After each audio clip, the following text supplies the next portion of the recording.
Hi, I just quickly wanted to come on and just talk a little bit about my experience doing sea dips. Cheryl and I have worked together.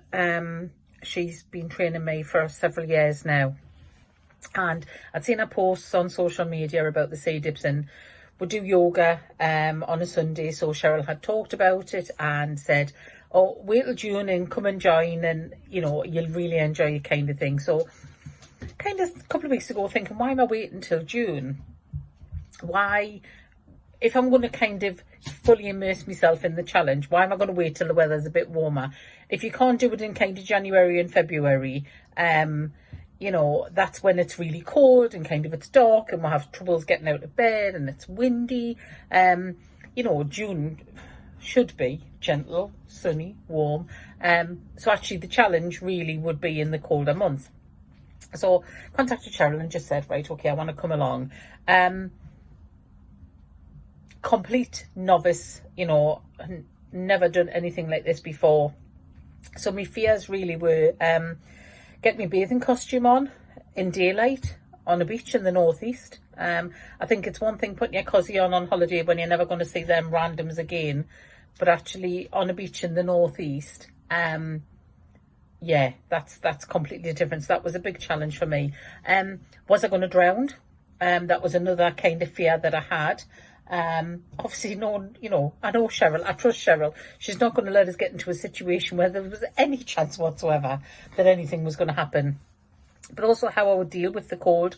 So I think, if you hit the shower button the wrong way and it goes on to cold and you're like, are you kind of getting to the cold swimming pool on holiday? Are you getting to the sea? You know how it catches your breath. So my other concern was about how I would manage that.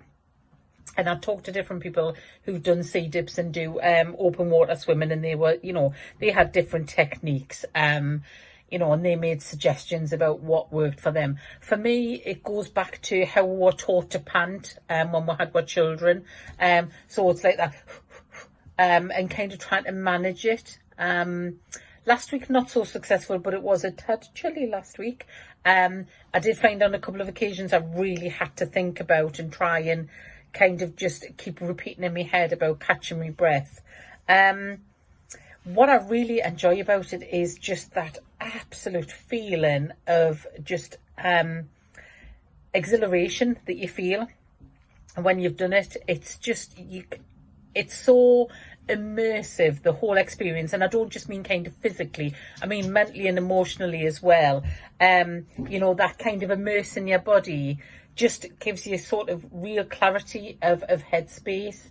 You just feel alive. That kind of rush of probably adrenaline, probably a little bit of serotonin as well, just really does kind of wake you up and kind of sharpen your responses. And I sent a message to Cheryl last week, so partway through the day, saying I felt like a tiger. So if you think about like a tiger and like bouncing around, that was how I felt at sort of lunchtime on Friday. Normally by lunchtime on a Friday, I'm kind of heading for a slump, thinking, where's my sofa? Where's my remote control? Why is it not home time yet? I will definitely carry on. I've invested in some kit. So people wear different things, some people just wear like the bather, or they might put shorts on, they might put like, pair of like gym leggings and a t-shirt on. Some people wear rash vests. I just going at the moment, just in my bather at the moment. I will invest in some neoprene socks and neoprene gloves, because it is difficult when your hands are literally stuck in a frozen position and you're trying to get dressed.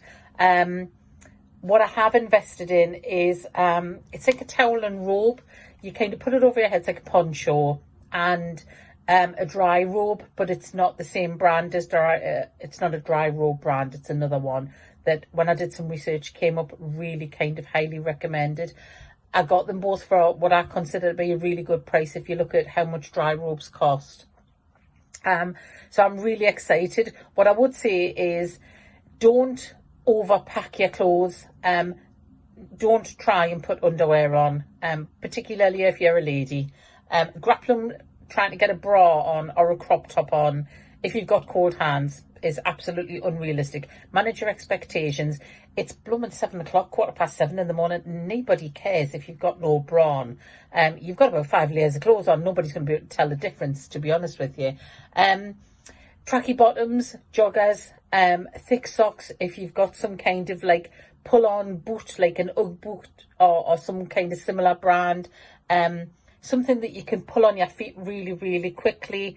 Hoodie, sweatshirt, t-shirt. I would recommend a hot water bottle. Stuff it inside your towel. Pop your gloves next to it. So obviously when you get out the sea, your gloves are nice and warm. You dry your hands, put your gloves on. It starts the circulation moving in your hands again. Quite sort of simple things. Talk to people who have done, sea dips in open water swimming. They've got loads of great ideas.